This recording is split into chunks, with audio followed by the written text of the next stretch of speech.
Bonjour à toutes et à tous, nous sommes aujourd'hui à la mairie de Nancy. Bienvenue sur votre émission Dimitri Média TV pour Face au micro avec aujourd'hui Madame Valérie Debord. Madame Debord, bonjour. Bonjour. Tout d'abord, je vous remercie d'avoir accepté notre invitation. Alors, vous êtes une femme de conviction.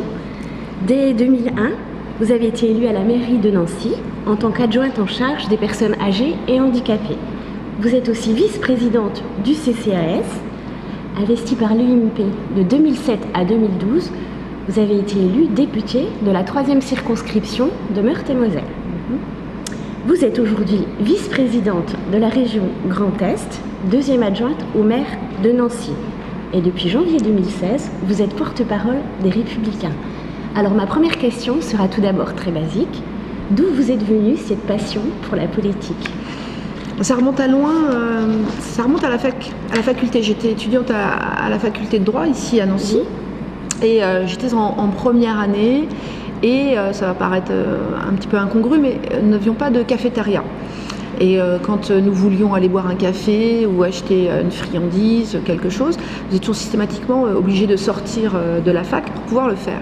Et donc il y a eu une association qui a commencé à militer pour obtenir de la part du doyen de l'époque, du conseil d'administration, la possibilité d'installer une cafétéria.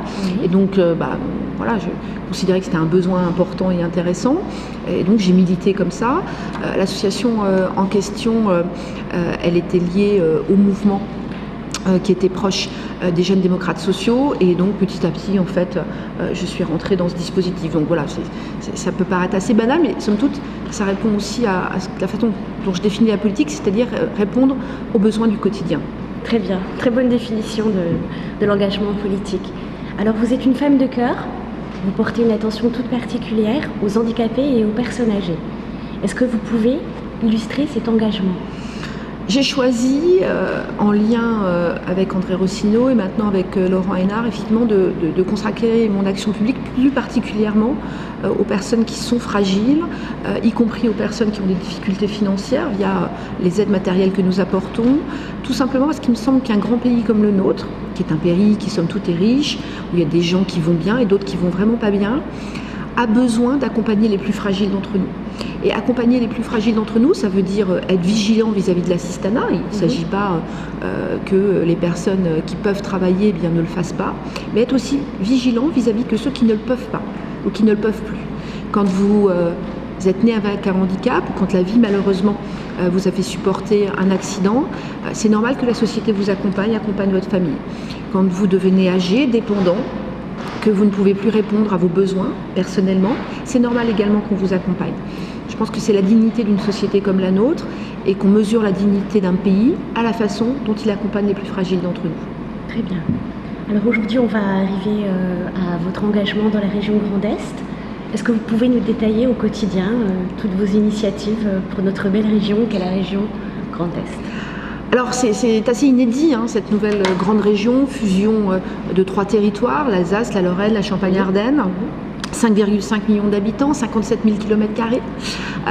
C'est à la fois immense, mais en même temps c'est une vraie chance, parce que c'est la chance de peser au milieu d'un dispositif européen où les provinces, les landes sont vraiment le champ d'action, le lieu de l'action territoriale. Philippe Richert, notre président, m'a confié la vice-présidence à l'enseignement supérieur et la démocratie territoriale. L'enseignement supérieur, on voit bien ce que c'est. Il y a un peu moins de 180 000 étudiants sur notre territoire, avec des écoles d'excellence, avec 2 universités qui sont classées dans les 100 premiers du classement de Shanghai, avec 4 prix Nobel, avec une volonté également de montrer que l'enseignement supérieur, la recherche aussi, sont des facteurs d'attractivité de notre territoire.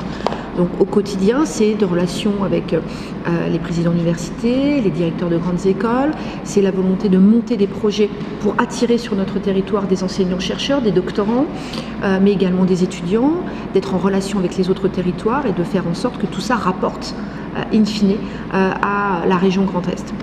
Et puis l'autre volet, c'est le volet démocratie territoriale. En fait, nous sommes très grands, et comme nous sommes très grands, il faut que nous ayons une relation de proximité avec nos concitoyens. Et ça, ce n'est pas évident quand on se retrouve aussi loin avec autant de monde. C'est quasiment l'échelle d'un pays, on est grand comme 2 fois la Belgique. Et nous avons souhaité dans ce cadre-là à la fois mettre en place des antennes territoriales. Donc il y aura dès l'année prochaine une vingtaine d'antennes territoriales sur l'ensemble de la région. Ici, en Meurthe-et-Moselle, il y en aura une à Nancy. Et puis nous allons mettre en place un dispositif interactif pour pouvoir interroger les citoyens sur l'ensemble de nos politiques publiques. Et ils pourront dire si ils en sont satisfaits ou pas, et ils pourront faire des propositions, afin qu'on ait ce lien constant qui me semble être le garant d'une démocratie représentative. Très bien, donc vraiment beaucoup de sujets très enrichissants pour vous, pour nous, pour la région Grand Est. Donc on va parler un petit peu maintenant des législatives. Vous êtes tête de liste dans le département de Moselle pour le scrutin de décembre. Officieusement peut-être ou... Alors les législatives, c'est pas des listes, hein. C'est un scrutin uninominal qui est majoritaire. Donc en fait il y a 6 circonscriptions en Meurthe-et-Moselle et j'ai été désignée par les Républicains comme étant la candidate qui portera les couleurs des Républicains sur la 2e circonscription de Meurthe-et-Moselle, c'est-à-dire les villes de Ludre, Jarville, Heillecourt, Vendeuvre, Oudemont, Nancy, Villers et Laxou. D'accord. Vous avez des adversaires dans votre... Il y a un député sortant qui s'appelle donc Hervé Féron, qui est socialiste. Et puis, il y a un certain nombre de personnes qui aujourd'hui ont souhaité se positionner. Moi, j'ai envie de dire que ma façon d'aborder cette élection, c'est de dire...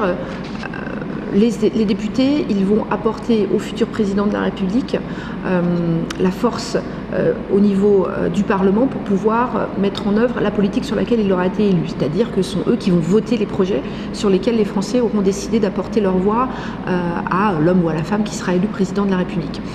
Donc, tant que la séquence des élections présidentielles n'est pas terminée, c'est assez compliqué de se projeter, puisqu'en fait on est clairement dans la Ve République sur un dispositif où c'est l'élection du président de la République qui donne le là de notre démocratie et de notre dispositif institutionnel. Donc je soutiens un candidat dans le cadre de la primaire, je vais aller au bout de ce dispositif et puis après, fort logiquement, il faudra apporter une majorité, puisque je pense que nous gagnerons les élections présidentielles. Je vous le souhaite. C'est gentil. Il faudra apporter une majorité à notre candidat et je m'engagerai dans cette démarche-là. Très bien. Vous êtes 2 femmes influentes dont on parle beaucoup dans les médias. Donc il y a Nadine Morano et Madame Debord. Est-ce que vous avez de bonnes relations avec elle? Vous savez, la politique, c'est un endroit où il y a des hommes et des femmes qui travaillent ensemble sur un certain nombre d'idées, de propositions. Donc à partir du moment où on est dans le même parti, on a les mêmes valeurs, eh bien on travaille ensemble dans l'intérêt bien sûr des Français et également de la promotion de nos idées, de nos valeurs. Donc en l'espèce, c'est comme ça que les choses doivent se passer. Je tiens à souligner que vous êtes une femme très loyale parce que j'ai entendu parler de vous durant le tractage de la campagne de 2012 où vous laissiez votre voiture aux jeunes militants. Donc je salue ce dévouement. C'est gentil. Madame Debord. Je pense qu'il est temps maintenant de parler au sujet qui nous tient tous à cœur actuellement, c'est-à-dire les primaires de la droite et du centre. Alors, vous êtes porte-parole des Républicains, de Nicolas Sarkozy. Pouvez-vous nous dire quelles sont vos actions au quotidien pour soutenir les Républicains? Alors, je suis porte-parole des Républicains et je me suis engagée dans la campagne pour Nicolas Sarkozy. Très bien. Donc quand je parle au nom des Républicains, je ne parle pas au nom du candidat. Par contre, c'est vrai que depuis que Nicolas Sarkozy s'est présenté pour la primaire et pour l'élection présidentielle, nous sommes un certain nombre autour de lui à l'accompagner et à tout simplement faire en sorte de relayer sa parole et puis de faire des actions concrètes sur le terrain. Hier soir, j'étais à Forbach, avant-hier à Vernon dans l'Eure, lundi, j'étais à Haguenau.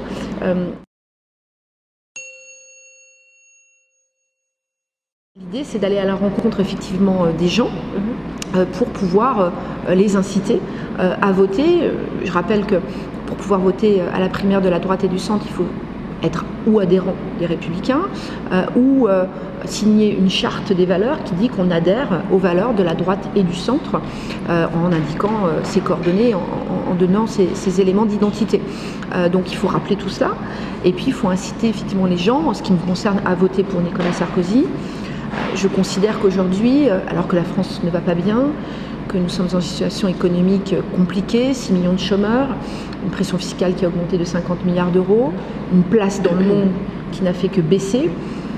Un exemple, Barack Obama entame sa tournée d'adieu et va passer par l'Europe. Il ne va pas venir en France, il va aller à Berlin. Et ça, c'est proprement insupportable. François Hollande a été un président cataclysmique. Il faut aujourd'hui que nous ayons une voix forte au sein de la France et au sein de l'Europe pour nous représenter. Je rappellerai les difficultés de sécurité liées au terrorisme que nous rencontrons. Nous considérons qu'il y a des mesures qui sont absolument nécessaires à mettre en œuvre pour protéger les Français. Aujourd'hui, tout n'a pas été fait pour les protéger. Et il y a un certain nombre de propositions sur lesquelles Nicolas Sarkozy est extrêmement concret. Il n'augmentera pas les impôts. Par contre, au contraire, il les baissera puisque nous souhaitons dès le mois de juin baisser les impôts de 10% pour tous les Français. Donc mon engagement à ses côtés, il est très clair, il est concret. C'est vraiment un engagement de conviction et en même temps un engagement de cœur. Je connais l'homme, je connais sa grande capacité d'accompagner, d'écoute. Il aime profondément la France et il a envie de tirer vers le haut notre pays et surtout de faire en sorte que les Français aillent mieux. Oui, en effet. Et qu'est-ce que vous répondez aux personnes qui disent de Nicolas Sarkozy qui chasse actuellement avec son programme sur les terres du Front National? Nicolas Sarkozy et nous, d'ailleurs de façon très générale, nous n'avons jamais frayé avec le Front National. Oui. Et nous ne le ferons jamais. Nous n'allons pas frayer avec des gens qui de toute façon n'ont qu'un seul objectif, c'est notre mort. Par contre, ce que nous disons, c'est qu'il faut apporter le diagnostic vrai sur la situation de la France, avec les mots vrais. Il y a un problème d'immigration en France, c'est une réalité. Il y a un problème de sécurité en France, c'est une réalité. Il y a un problème lié au chômage, c'est une réalité. Si vous ne nommez pas les choses de façon concrète et réelle, eh bien, vous n'arrivez pas à en trouver les solutions. Et c'est pas parce que nous disons qu'il y a un problème d'islamisation en France que nous sommes racistes. Il est insupportable de ne pas pouvoir dire les choses. Et cette société-là, c'est quelques lobbies, principalement parisiens, qui vous expliquent que vous n'avez pas le droit de dire les choses. En fait, eux, ils ne font qu'alimenter le Front National.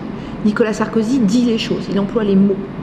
Mais c'est pas pour ça qu'il a les idées du Front National. Nous sommes des gens qui sont à la fois généreux, nous sommes fiers. La personne qui est française depuis un jour, depuis 10 ans, sa famille l'est depuis plusieurs générations, elle est française de la même façon. Mais nous demandons que les valeurs que nous portons, qui sont les nôtres, nos us, nos coutumes, eh bien, soient respectées. Ce n'est pas très compliqué. Et aujourd'hui, la seule personne qui porte clairement ce discours, c'est lui. Et c'est pour ça, parce qu'il a ses valeurs de sécurité, d'autorité, qu'il dit les choses clairement, qu'il est, pour moi, le seul rempart au Front National. Parce que les gens voient qu'avec lui, ils auront un président fort. Vous savez, face à Trump, face à Poutine, face au président chinois, il ne faut pas être mou. Il ne faudra pas tergiverser. Il ne faudra pas ne pas savoir avoir un cap. Nicolas Sarkozy est vraiment la personne qui saura nous défendre, saura défendre nos intérêts et sera clairement un président fort. Je n'en doute pas. Alors, concernant l'organisation de cette primaire, est-ce que vous pensez qu'il y a des failles? Je veux dire les failles dans le sens où on a un nombre limité de bureaux de vote, il faut s'acquitter de 2 € pour voter, la procuration est interdite. Est-ce que vous ne pensez pas qu'il y a une amélioration à proposer par rapport à ça? Pour vous répondre de façon très claire, suite aux difficultés qu'a rencontré notre parti avec la guerre qu'on appelle Copé-Fillon, on a souhaité en fait que toute la partie organisation de la primaire soit renvoyée à un organisme tiers. Donc c'est pas du tout le parti qui s'en est occupé, c'est pas le bureau politique, c'est la haute autorité. C'est vrai que moi les procurations, je trouve ça bizarre qu'on ne puisse pas voter avec procuration. Et par exemple, moi, ma fille fait ses études en Australie en ce moment. L'État adhérente aux Républicains, elle ne va pas pouvoir voter. C'est vrai que je trouve ça quand même assez insupportable. Mais bon, c'est ainsi. Mais c'est vraiment pas nous qui l'avons organisé. Il y aura certainement, à l'issue de cette élection primaire, des enseignements à tirer de ce qui aura été bien. Il y aura forcément des choses bien, de ce qui aura été pas bien. Mais encore une fois, c'est la haute autorité qui organise et qui a en charge l'intégralité de l'organisation de l'élection. Très bien, merci. Ne pensez-vous pas que lors du second débat, il y a eu beaucoup de temps perdu à parler de François Bayrou, alors que d'autres sujets très importants comme l'éducation nationale ou l'Europe n'ont pas été assez clairement évoqués? Alors déjà, ce sont les journalistes qui choisissent les sujets sur lesquels on s'exprime. Donc Donc ça leur appartient aussi. Deuxièmement, je pense qu'il est quand même très important pour les Français de savoir pour qui ils votent et quelles alliances il y a derrière les choix. Si vous vous alliez avec M. Bayrou, vous vous alliez avec quelqu'un qui depuis très longtemps, c'est-à-dire depuis 2006, vote contre la droite. Il avait, quand il était député, voté contre M. Villepin, contre le gouvernement de M. Chirac. Et il n'a fait qu'enchaîner des votes contre depuis. Nous considérons, nous, aujourd'hui, qu'il est compliqué de s'allier avec quelqu'un qui a choisi François Hollande, qui a voté François Hollande, et qui donc est un des acteurs du marasme économique dans lequel nous nous situons aujourd'hui. Et qu'il faut que les Français sachent, qu'ils sachent ces alliances. Nicolas Sarkozy est le seul à avoir dit que si les Français lui font confiance, son Premier ministre, ce sera François Fillon. Il affiche la couleur, il dit les choses. Il dit les choses en transparence pour éviter ce qui s'est passé avec François Hollande, c'est-à-dire le mensonge qui a amené globalement les difficultés dans lesquelles nous sommes. François Hollande a menti pendant toute la campagne de 2012. Il n'a fait strictement aucune des réalisations qu'il avait promis et nous nous retrouvons dans la situation dans laquelle nous sommes. Donc tout dire avant pour tout faire après, c'est aussi une marque de fabrique. Et dire que M. Bayrou est aujourd'hui un homme qui milite contre la droite, qui clairement s'est allié avec la gauche, c'est juste dire la vérité. Très bien. Au sujet de François Hollande, est-ce que vous pensez qu'il va se représenter? Je pense, oui. Je pense, je le connais un petit peu. Je pense qu'il fait tout pour trouver, entre guillemets, une fenêtre de tir qui lui permettra de se représenter. Ça lui appartient. Tout à fait. Voilà, moi je ne fais pas partie de ces gens qui disent j'irai voter à la primaire de la gauche. Non, en termes d'éthique, moi je suis une femme de droite, je n'irai jamais voter une charte qui dit que j'appartiens aux valeurs de la gauche et je n'irai pas voler justement aux adhérents, aux militants de la gauche, ce qui leur appartient. Donc ça leur appartient. Ils feront ce qu'ils veulent en leur âme et conscience, et je pense qu'il va essayer de se représenter. Malgré la candidature d'Emmanuel Macron Je pense, enfin après c'est un avis personnel qui est extérieur, mais je pense qu'effectivement il va essayer de trouver une fenêtre de tir pour se présenter. Qu'est-ce que vous pensez de cette candidature d'Emmanuel Macron? C'est quand même un petit peu le symbole de la traîtrise. Oui. Et Emmanuel Macron, c'est quelque chose qui est, c'est une espèce d'ovni étrange. C'est un homme qui dénonce ce qu'il est. Il dénonce les élites, il est une élite.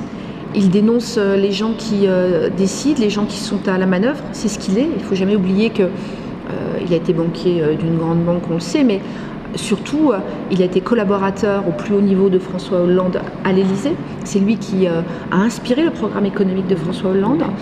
Il en est devenu son ministre. Il a mis en place comme ministre son programme économique, qui est une faillite totale. Le résultat de M. Macron, c'est 6 millions de chômeurs aujourd'hui, soit 1,2 million de chômeurs supplémentaires. C'est 50 milliards de prélèvements sur les Français, sur les entreprises. Et c'est quoi son résultat positif? Des bus pour remplacer les TER. Ridicule.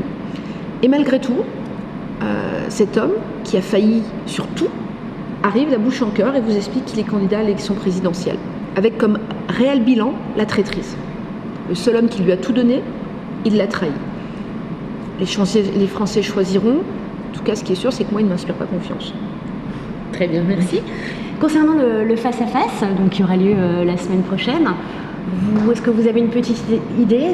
Est-ce que ce sera Nicolas Sarkozy, M. Juppé ou M. François Fillon qui est en train de remonter un petit peu, qui sera par rapport si j'en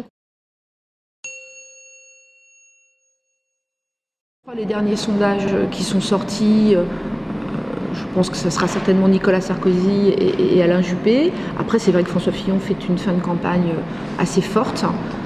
Nous verrons bien. Ce qui est pour moi le plus important, c'est que ce soit Nicolas Sarkozy. Bien sûr. Par rapport à l'élection de Donald Trump, on peut se poser des questions par rapport par rapport à ces sondages. Est-ce qu'ils sont vraiment utiles? C'est une question qu'il faudra se poser dans les prochaines années, parce que finalement, il fausse peut-être les personnes dans leurs intentions de vote. Il fausse la perception, effectivement, du débat, vous avez raison. On l'a vu déjà avec le Brexit. Oui. Souvenez-vous que tous les sondeurs nous disaient qu'il n'y aurait pas de souci et que les Anglais allaient voter pour rester dans l'Union, et ce n'est pas du tout ce qui s'était passé. Quand vous écoutiez les Anglais, vous voyez bien que ce n'était pas si évident que cela. Alors, effectivement, les sondeurs, les panels, la façon dont les choses se passent, aujourd'hui posent question. Ça leur appartient, ce sont des professionnels, et je pense qu'à un moment, ils auront la nécessité aussi, en responsabilité, de se regarder et puis d'avoir un moment d'investigation par rapport à leurs pratiques, parce que c'est aussi une façon d'influencer sur le monde politique. Encore que, les Français sont adultes et regardent avec beaucoup de circonspection ces éléments. Ils se font leur propre opinion, au-delà d'ailleurs des journaux classiques. Les réseaux sociaux sont aujourd'hui extrêmement importants, extrêmement déterminants. On voit bien qu'une campagne, ça sert à quelque chose, qu'aller à la rencontre des Français, ça sert à quelque chose, que remplir des salles, ça sert à quelque chose, que tout écrire dans un livre pour dire ce qu'on va faire comme programme, ça sert à quelque chose. Donc j'ai confiance en la démocratie et dans la représentativité du peuple. C'est vrai que les sondeurs, je pense, ont un effort à faire pour regarder en termes d'éthique leur profession. D'accord. Alors, Monsieur le Président Nicolas Sarkozy est souvent le coupable idéal de la presse. Ne pensez-vous pas qu'il faudrait protéger la démocratie en limitant la liberté de la presse au moment des élections? Non, ça, la liberté de la presse, elle est consubstantielle à notre République, donc oui. Elle est intangible. Après, la liberté de la presse, c'est aussi le fait que les gens achètent ou n'achètent pas. Aujourd'hui, toute la presse de gauche est en situation financière catastrophique. Elle ne tient que par les subventions d'État. Et les Français voient très bien ce qu'ils achètent comme presse. C'est ça, en fait, après, qui fait l'organe de presse ou pas. Les journalistes qui nous ont expliqué que Trump, grosso modo, c'était le diable, ce ne sont pas aujourd'hui mes idées, Monsieur Trump. Mais moi, je respecte les 58 millions d'Américains qui ont voté pour lui. C'est pas très compliqué, c'est juste ça. Moi, je ne supporterai pas qu'une puissance extérieure vienne dire aux Français ce que vous avez fait, c'est pas bien, vous vous êtes trompés, vous n'êtes pas une démocratie. C'est insupportable. Donc, je demande juste de respecter les peuples, de respecter les pays, de respecter leurs décisions, de ne pas calquer nos modèles sur les autres et de penser que, après tout, chacun est libre dans son pays et chacun fait ses choix. C'est vrai que la presse française a un côté un petit peu, enfin la presse de gauche française, a un côté un petit peu manichéen, donneur de leçons, qui, à mon avis, peut indisposer à certains moments. D'accord. Si Nicolas Sarkozy gagne, quelles sont vos ambitions futures? Devenir député pour lui apporter la majorité nécessaire pour mettre en place les réformes sur lesquelles il aura été élu. D'accord. On est bientôt arrivé à la fin de notre interview. Une dernière question. L'élection de Donald Trump, est-ce une bonne ou mauvaise nouvelle, ou n'est-ce pas le symbole d'une nouvelle forme de gouvernance politique? Une bonne ou une mauvaise nouvelle, l'avenir le dira. C'est par contre aussi l'échec de la présidence Obama. Il ne faut pas oublier que Barack Obama avait soulevé beaucoup d'espoir dans le monde entier. Souvenez-vous qu'on lui avait accordé un prix Nobel. Et qu'il a eu une tentation isolationniste. Il a arrêté d'intervenir, notamment sur le champ africain, sur l'Europe. Il s'est tourné exclusivement vers l'Asie. Et qui n'a pas forcément réglé l'intégralité des problèmes des Américains. Les problèmes des Américains, c'est la classe moyenne déqualifiée, c'est le chômage de masse, c'est une industrie qui est partie. Ça nous rappelle d'ailleurs un petit peu les problèmes des Français. Moi, je ne juge pas M. Trump. Spontanément comme ça, ses excès verbaux, sa misogynie, sa façon de s'exprimer, ce n'est pas ma façon de faire. Mais je ne suis pas américaine. Je n'ai pas suivi la campagne. Je ne le connais pas personnellement. Par contre, j'ai écouté ce qu'il a dit quand il a été élu. Il a fait un discours qui était déjà beaucoup plus modéré, qui était déjà beaucoup plus rassembleur. J'y vois un signe positif. Je vois que M. Obama passe du temps avec lui pour faire en sorte que les choses se passent bien. J'espère que les choses se passeront bien. Et j'espère que l'administration de M. Trump, les gens qu'il nommera, permettront de travailler. En tout cas, je crois que le futur président de la République française devra travailler avec tout le monde. C'est la vocation universelle de la France. La France doit travailler avec tout le monde. La France a un message universel, un rayonnement particulier. Nous sommes le pays des Lumières, le pays qui a apporté la liberté au monde. Et ce pays-là, il ne peut pas se couper du monde. Donc je sais que Nicolas Sarkozy, lui, sera en capacité, parce qu'il connaît tous les grands de ce monde, parce qu'il a les compétences, il sera en capacité de faire rayonner notre pays. Très bien. Je vous remercie, Madame Valérie Debord, d'avoir répondu à nos questions. Vous avez peut-être quelque chose à ajouter? Écoutez, non, ce n'est que j'ai passé un bon moment. J'espère que ce sera la même chose pour ceux qui nous ont écoutés. Je vous remercie. Merci à vous. C'était l'émission Face au micro avec Madame Valérie Debord, aujourd'hui à Nancy. À très bientôt.